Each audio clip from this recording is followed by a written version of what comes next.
नमस्कार. चला एकदा सगळ्यांचं मनापासून स्वागत करते माझ्या एक नवीन ब्लॉग मध्ये. थंबनेल बघून तुम्हाला समजलं असेल की हा ब्लॉग कशाबद्दल आहे म्हणून. तर बरेचशा ताईंचे भरपूर असे प्रश्न होते की तू ब्लॉग कसा शूट करते, कसं एडिटिंग करते, कोणत्या ॲपनं करते, थंबनेल कसं लावते, भरपूर काही प्रश्न होते. ज्या ताई नवीन आहेत त्याला चॅनल ओपन करायचंय त्याच्यासाठीच मी हे दाखवते. नाहीतर भरपूर ताईंना जमतंय, असं काही नाही की जमत नाही. पण जे नवीन आहेत माझ्यासारखे आहेत त्याला नाही जमत. सुरुवातीला मला अजिबात जमायचं नाही आणि मी बघायची पण एडिटिंग कसं करायचं, युट्यूबवर सर्च करायची पण ते खूप वेगळ्या पद्धतीने दाखवायचे, स्पीडनं दाखवायचे, तर मला काहीच कळायचं नाही. पण स्वतः मी हळूहळू करून शिकलीये आणि मला असं वाटते की ते एवढ्या स्पीडनं दाखवण्यापेक्षा जर आपण दाखवलं व्यवस्थित की म्हणजे जसं मी करते एकदम सरळ पद्धतीनं आहेत, काहीच मी तुम्हाला वेगळं दाखवणार नाही, जसं मला जमतंय ना तसंच. आणि खूप म्हणजे एकदम सरळ शब्दात मी तुम्हाला सांगणार आहे की मी कसं एडिटिंग करते, कसं नाही, हे सगळं काही तुमच्यासोबत मी शेअर करणार आहे. तुम्हाला तर माहितीच आहे की मी जास्त करून असं वेगळं दाखवत नाही, जसं मला येते तसंच मी तुम्हाला सांगतेय. तर तसंच मी तुम्हाला एडिटिंग करून दाखवणार आहे. तर एक व्हिडिओ मी तुम्हाला पूर्ण एडिटिंग करून अपलोड कसं करायचं ते पण दाखवते. पहिले तर कसं शूट करायचं ते दाखवते अगोदर आणि त्याच्यानंतर ते दाखवेल. कसं मला एका वर्षापासून अनुभव येते. सुरुवातीला मला पण जमायचं नाही, खूप मी पण हे व्हायची की कसं करायचं, कुठून अपलोड करायचं, कसं एडिटिंग करायचं, शूट कुठून करायचं, कॅमेरामध्ये व्यवस्थित येतोय की नाही, की वाकडं तिकडं होतंय की काहीच ते बघायची नाही आणि जमायचं पण नाही. नंतर हळूहळू करून मी खूप काही शिकले, स्वतः शिकले आणि मग आता मला भरपूर काही जमते असं मला वाटते. का आता म्हणजे थंबनेल मी जास्त चांगलं नाही बनवत, म्हणजे जसं आहेत ना तसंच मी बनवून देते ना अपलोड पण करते. तर बऱ्याचशा ताईंना तो आवडतं पण आणि मी जसं बनवते ना तसंच मी तुम्हाला पण दाखवणार आहे. तर चला आता न वेळ घालवता मी तुम्हाला दाखवते की मी कसं ब्लॉग शूट करते, कोण माझं शूट करून देतं, काय करते, लॉंग कसं करते, शॉर्ट कसं करते. तर हे सगळं काही ह्या ब्लॉगमध्ये मी तुम्हाला सांगणार आहे. तर नक्की शेवटपर्यंत बघा. तर चला न वेळ घालवता आता सगळं काही तुम्हाला मी दाखवते. तर किचनमधलं मला शूट करायचं राहिलं ना, तेव्हा असं काही मी मोबाईल लावतीये. का आता जिथं बेसिंग आहेत ना माझं, त्या एरियामध्ये लावतीये आणि भांडे मी नंतर घासते. असं करून आहे ना, कसं करते माहिती का, माझं व्हिडिओ शूट झालं पाहिजे, त्याच्यानंतर आपण भांडे वगैरे घासू शकतो. पण मोबाईल कुठे लावायचं आणि मग दुसऱ्या जर ठिकाणी जर लावले ती व्यवस्थित दिसत नाही. जवळ केलंय तर मग स्पष्ट दिसत नाही, लांबचं दिसतं. आणि म्हणून मी अशा पद्धतीने लावते. ट्रॅकपॉड मी तिथंच लावते आणि दरवाजा आहेत या साईडला, दरवाजामध्ये लावलंय. तर बाहेरचे सगळे बघतात आणि ते मला आवडत नाही म्हणून मी वरती किचनवर लावते आणि अशा पद्धतीने शूट करते. पहिले तर आडव्यासाठी घेते, म्हणजे एक लॉंग व्हिडिओसाठी शूट करून घेतलं. त्याच्यानंतर उभा मोबाईल ठेवते. उभ्या मोबाईलमध्ये पण मी तिथून स्पष्ट दिसते. पहिले हे चेक करायचं की आपण व्यवस्थित दिसतोय का त्याच्यामध्ये, जे काही आपण करतोय ते पण दिसतंय का, हे सगळं काही बघूनच करावं लागते. भरपूर आपला वेळ त्याच्यामध्ये जाते, एवढं सोपं नाही आहे काही पण. छोट्या मोठ्या गोष्टीकडे लक्ष द्यावं लागते आणि तेव्हा आपल्याला करायचं असतं. नाहीतर असं नाही की कुठं पण कॅमेरा लावलं आणि झालं, तसं काहीच नसतं. जर आपल्याला एखादी रेसिपी दाखवायची असली तर मोबाईल आपल्याला जवळ घ्यावा लागतोय आणि झूम करून जर आपण घेतलंय तर तो खराब होऊन जातो, म्हणजे वेगळाच व्हिडिओ दिसतोय. त्याच्यापेक्षा स्टँड जो आहे ना माझा ट्रॅकपॉड, तो मी खाली करते आणि त्याचं म्हणजे 7 फीटचा आहे तो, म्हणून खालीवरती खूप मोठं होतंय. तो जिथपर्यंत मला म्हणजे दाखवायचं आहे ना तिथपर्यंत त्याच्यामधून दिसतोय. खरंच खूप छान त्याची क्वालिटी निघाली. मी फ्लिपकार्टवरून घेतलं होतं, तर मला तो खूप आवडलेला आणि त्याची क्वालिटी खरंच चांगली आहे. मी गावाकडं सुद्धा नेते, गावाकडं गेल्यावर एखाद्या वेळेस आणि म्हणजे मस्त निघालं. किती पण आपण जर इकडे-तिकडे केलं, खाली वरती केलंय, तरी पण तो म्हणजे मजबूत आहे म्हणून अजून काही तुटलं नाहीये. तर किचनमध्ये तशा प्रकारे मी स्टँड लावते आणि हॉलमध्ये पण असंच माझं असतं. म्हणजे 7 फीटचा आहे ना, तर त्याच्यामध्ये पूर्ण असं म्हणजे जेवढं हॉल आहेत ना, तेवढं येऊन जाते. जर लाँग व्हिडिओ आपल्याला घ्यायचा असलं तर. आणि शॉर्टमध्ये तर तेवढं येत नाही, पण जेवढं आपल्याला दाखवायचं ना तेवढं आपण घेऊ शकतो. तर सगळं डिपेंड आपल्या स्टँडवरच करते की आपल्याला कसं व्यवस्थित भेटलंय की नाही, व्यवस्थित लावता येते की नाही, किती तो उंच आहे. तर हा माझा 7 फीटचा आहे म्हणून मला काहीच वाटत नाही, मी कुठं पण लावू शकते त्याला. तर अशाच पद्धतीने मी माझा व्हिडिओ शूट करते. समोर ठेवते मोबाईल आणि जिथलं काम करायचं ना मला, त्याच साईडला लावते. परत आता इथलं झालं की मग बाल्कनीमध्ये नेणार आणि जेवढी क्लिप घ्यायची ना तेवढंच घेते आणि लगेच बंद करते, जेणेकरून आपल्या मोबाईलचं स्टोरेज पण फुल व्हायला नको आहे. आणि आपलं जास्त मोठं व्हिडिओ झालं की मग आपल्याला नंतर एडिटिंग करायला थोडंसं प्रॉब्लेम होतो. चला तर मी दाखवते तुम्हाला मी कसं व्हिडिओ एडिट करते, कोणत्या ॲपनं करते. तर शॉर्ट व्हिडिओज मी तुम्हाला एडिट करून दाखवते आणि खूप सोप्या पद्धतीने मी तुम्हाला दाखवणार आहे. तुम्हाला जर या व्हिडिओमध्ये समजलं तर मी तुम्हाला ना लॉंग व्हिडिओ कसं एडिट करायचं ते पण दाखवेल आणि कसं मी अपलोड करते ते सुद्धा मी तुम्हाला सगळं काही दाखवेल.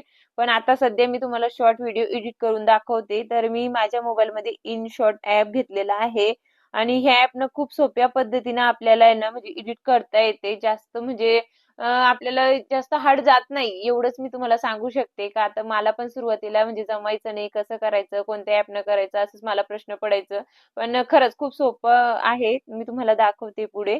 तर इथून आहे ना आपल्याला व्हिडिओवर क्लिक करायचंय आणि जे काही आपल्याला म्हणजे व्हिडिओ सिलेक्ट करायचे असतात ते गॅलरीमध्ये असतात. आपण जे शूट करून ठेवतो ते. तर मला जे काही घ्यायचे आहे ते मी इथं घेते. सिलेक्ट करून घेतले की लगेच आपले येऊन जातात. तर मला एवढे व्हिडिओ घ्यायचे होते तर मी घेतले. इथून डन करायचे. आणि बघा इथे ना मला शॉर्ट व्हिडिओ बनवायचं होतं तर शॉर्ट व्हिडिओची पण एक साईज असते आणि लॉंगची वेगळी असते. तर इथून आपल्याला साईज बघायची असते. तर 9.16 असली ना तर ती शॉर्टची साईज असते आणि जर 16.9 राहिली तर ती लॉंगची साईज असते. तर मला इथं 9.16 ची साईज घ्यायची आहे. तर बघू शकता बरोबर तेवढ्यात बसते. आणि जर मी कधी जास्त म्हणजे लॉंग बनवायचं असलं मला तर 16.9 घेतलं की असं येतोय. पण ते आता सध्या तरी मला तसं बनवायचं नाही. मला शॉर्टच बनवायचं म्हणून ही साईज घेतली. इथं डन केलं आणि तर इथून आहे ना जेवढं आपल्याला घ्यायचं आहे ना, आता जेवढं आपण भाजी वगैरे बनवतोय किंवा त्याच्यातून आपल्याला अर्धच घ्यायचंय. आपल्याला एक शॉर्ट व्हिडिओसाठी ना 59 सेकंदचाच व्हिडिओ पाहिजे आपलं. जास्त मोठं नकोय. 1 मिनिटाच्या वरती झालंय की ते लॉंग मध्ये होऊन जाते आणि मग त्याला व्ह्यू भरपूर कमी येतात. तर त्याच्यापेक्षा आपल्याला 59 सेकंदच पाहिजे. तर मला एवढंच घ्यायचं होतं. इथून कट करायचंय. तर अर्धी क्लिप आपण कट करू शकतो. तर बघू शकता अर्ध कट झालंय.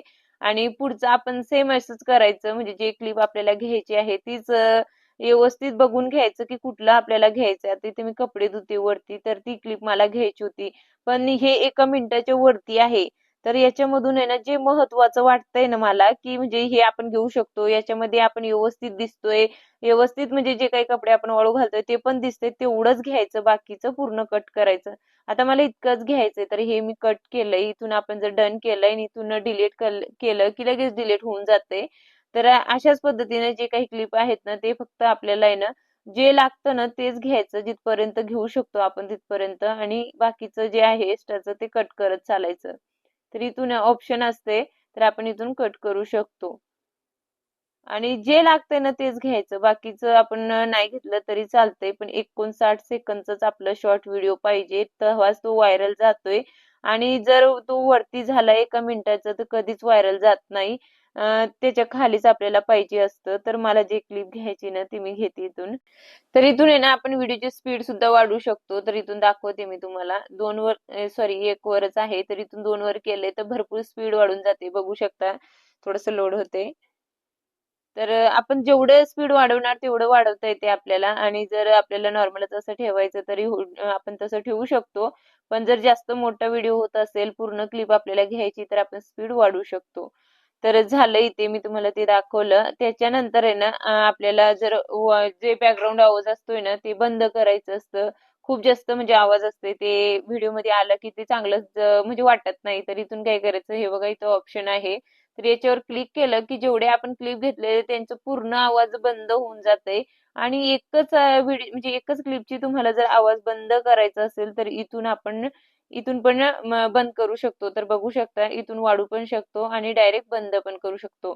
तर इथे मी बंद करून घेतलंय. तर मला 1 मिनिटाचाच व्हिडिओ बनवायचं होतं. ते मी बाकीची क्लिप कट करतेय आणि जे घ्यायचं तेच ठेवतेय. तर बघू शकता 59 सेकंदचाच मी व्हिडिओ घेतलेला आहे. इथे दिसतोय आपल्याला. इथे ना जेवढं होतंय ना ते 1 मिनिटाचं, 2 मिनिटाचं तर इथं दिसतंय आपल्याला 59 दिसतंय ना तुम्हाला तिथेच बघून घ्यायचं की आपलं 1 मिनिटाचाच व्हिडिओ होतोय म्हणून. तर आता आपल्याला व्हॉइस ओव्हर करायचं असलं ना तर इथे क्लिक करायचं. इथून आपण म्युझिक वापरू शकतो किंवा आपलं स्वतःच इथून आवाज देऊ शकतो. तर इथून हे बघा हे पहिल्यांदाच मी राजूच्या पप्पाच्या मोबाईलमध्ये करते म्हणून तसं दिसतंय. नाहीतर माझ्या मोबाईलमध्ये तसं येत नाही. पहिल्यांदा आपण जर ॲप ओपन केलंय ना तसं होतंय. तर इथून आपला आवाज रेकॉर्ड होतोय. जे काही आपण बोलणार इथे क्लिक केलं की सुरुवात होते बघा. तर इथून आपल्याला स्टार्ट करायचं असतं. जे काही आपण बोलणार, जे काही म्हणजे व्हिडिओमध्ये आपण दाखवते तेच आपल्याला बोलायचं असतं. तर इथून आपण सुरुवात केली का 1 मिनिटापर्यंत सगळं रेकॉर्ड होतंय आणि आपल्याला जर नाही जमलं म्हणजे मधात आपण अडकलो तर इथून बंद करायचं आणि परत इथून सुरुवात करायची. परत आपण तसं रिपीट करू शकतो. म्हणजे पुढचं खूप सोपं आहे, झटपट होऊन जाते, जास्त हार्ड पण नाहीये. तर खरंच मला तर जमतंय, मी ह्याच ॲपनं करतेय. तर अशाच पद्धतीने आपल्याला जोपर्यंत 1 मिनिटाचा व्हिडिओ आहे तर आपलं जे काही आपण करतोय ते फक्त आपल्याला बोलायचं असतं, दुसरं काहीच नाही आणि दुसरं कोणताच आवाज येत नाही. फक्त आपल्याला एकांत बसून म्हणजे व्हिडिओ एडिट करायचं. कोणाचा आवाज नकोय, साईडचं जर आवाज आलं तर मग व्यवस्थित होत नाही. पण अशाच पद्धतीने मी माझी व्हिडिओ एडिट करतेय. खूप सोप्या पद्धतीने मी तुम्हाला दाखवलंय आणि मला माहितीये की मी खूप म्हणजे असं साध्या शब्दात बोलतेय. तुम्हाला समजेल की नाही ते तर मी सांगू शकत नाही. पण मी प्रयत्न केलंय की तुम्हाला मी दाखवायला पाहिजे म्हणून मी तसं बोललीये. तर अशाच पद्धतीने मी माझे व्हिडिओ एडिट करते. तर तर बघू शकता हे पूर्ण आता डन झालंय. इथून आपलं जे काही मी बोलले ना ते रेकॉर्ड झालंय आणि आता व्हिडिओ इथं आपलं कंप्लीट झालेलं आहे. तर इथून आपण सेव्ह सुद्धा करू शकतो. इथं डन करायचं आणि इथून डायरेक्ट आपण आपले गॅलरीमध्ये सेव्ह करू शकतो. तर इथून आपला व्हिडिओ ना सेव्ह होतो गॅलरीमध्ये आणि त्याच्यानंतर आपण युट्यूबवर अपलोड करू शकतो. खूप सोप्या पद्धतीने आहे. जर तुम्हाला थोडंफार पण समजलं असेल तर नक्कीच मला सांगा. मी तुम्हाला लॉंग व्हिडिओ पण दाखवेल कसं एडिट करतेय आणि अपलोड कसं करायचं ते पण मी तुम्हाला दाखवेल. फक्त मला कमेंट करून तुम्ही सांगा की मला जमलंय की नाही. का आता मी फर्स्ट टाइम असं करतेय, का तर समोर असं मोबाईल धरून सगळं काही दाखवणं बोलले तर मला पहिल्यांदाच होतं म्हणून थोडंसं समजून घ्या काही चुकत असेल तर. तर मी तुम्हाला दाखवते गॅलरीमध्ये पण आपला व्हिडिओ तो सेव्ह होऊन जाते. तर बघू शकता इथे ना गॅलरीमध्ये आलंय पण. तरी हे बघा जो मी व्हिडिओ शूट केला होता ते व्यवस्थित याच्यामध्ये आलंय. इथून आपण डायरेक्ट अपलोड करू शकतो युट्यूबवर. तर झालं इथे सेव्ह पण. आणि जर तुम्हाला समजलं असेल तर नक्की सांगा मला. मी तुम्हाला ना म्हणजे लॉंग व्हिडिओ पण दाखवेल. तर चला आता. आणि हा माझ्याकडे हा छोटा स्टँड पण आहे. तर मी कधी कधी किचन मध्ये लावते किंवा जिथं मला बसायचं असलं ना तिथे मी लावून समोर मोबाईल याच्यावर ठेवतेय. मी बरेच अशी गोष्टी घेतलेल्या आहे. एका वर्षात आहे ना मला असं वाटायचं की कोणत्यानं चांगलं येणार असं तसं करून मी खर्च केलेला आहे. पण तुम्ही करू नका, का तर याची काही गरज पडत नाही. हे सेल्फी स्टिक पण आहे. मी हा असंच घेतलं होतं म्हणजे फोटो काढण्यासाठी. खूप वर्षाचा आहे तो. आता मी घेतलेला नाहीये, व्हिडिओसाठी तर घेतलंच नव्हता. असंच मी घेतलं होतं म्हणजे फोटो वगैरे काढण्यासाठी. तर हे पण माझ्याकडे आहे आणि याची मला खूप गरज पडते कधी कधी. म्हणजे जेव्हा मला व्हिडिओ जवळून शूट करायचं असलं रेसिपीचं तेव्हा मी यालाच यूज करते आणि कधी कधी ट्रॅकपॉडनं करते. तर हे दोन वस्तू तर माझ्याकडे आहेच. मी व्हिडिओ शूट करते, एडिटिंग करते, हे सगळं काही मी तुम्हाला दाखवलेलं आहे. खूप सोप्या पद्धतीने दाखवलं. तर तुम्हाला जर याच्यातून काहीतरी शिकायला भेटलं असेल तर मला तुम्ही सांगू शकता. का तर मला खूप आनंद होते की मी काहीतरी केलंय आणि माझ्यामुळे कोणाला काहीतरी थोडीशी मदत झालीये. तर खरंच मला खूप आनंद होतोय. प्लीज मला कमेंटमध्ये सांगा की तुम्हाला काही समजलं का याच्यामधून. नाही समजलं असेल तर तुम्ही नक्की मला सांगू शकता. परत मी प्रयत्न करेल की याच्यापेक्षा चांगलं व्हायला पाहिजे, काहीतरी चांगलं मी दाखवायला पाहिजे. हे सगळे काही प्रयत्न माझे चालूच असतात. तरी पण तुम्ही मला सांगू शकता की ताई तू हे व्यवस्थित दाखवलं नाही, आम्हाला समजलं नाही, तुला हे जमलं नाही, तरी पण चालेल. मी हे म्हणजे दुरुस्त करण्याचा प्रयत्न करेल. तर चला आता ब्लॉगची एंड मी इथंच करते. भेटूया आता आपण उद्याच्या ब्लॉगमध्ये. नक्कीच मी काहीतरी घेऊन येईल. कोणत्या टॉपिकवर तुम्हाला माझे व्हिडिओ आवडतात नक्की सांगा, ते मी बनवण्याचा प्रयत्न करेल. तर चला आता इथंच एंड करते. बाय.